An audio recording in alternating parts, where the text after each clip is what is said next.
Once upon a time, there was a little girl who loved looking at the stars.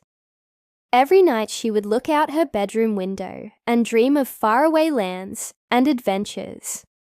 One night, while gazing at the twinkling lights above, she saw something strange. Something was falling from the sky. At first, it was just a small bright point of light. Then, as it got closer, she saw that it was a tiny star that was glowing softly in the night sky. "A shooting star," she whispered.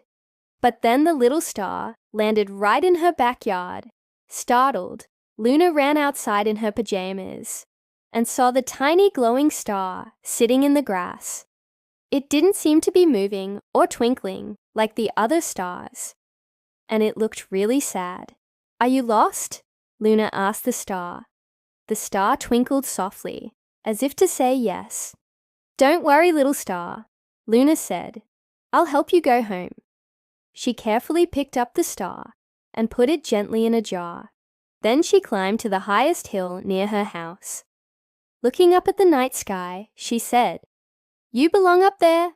She lifted the jar and opened it. The star floated up, up, up into the night sky and sparkled even brighter than before. "Thank you, Luna," the star said. Its voice was like the tinkling of bells. "I'm so grateful you helped me find my way home." And with that, the star shot up into the sky and disappeared from view. From that night on, every time Luna looked up at the sky, she could have sworn that one star blinked 3 times just for her. The end.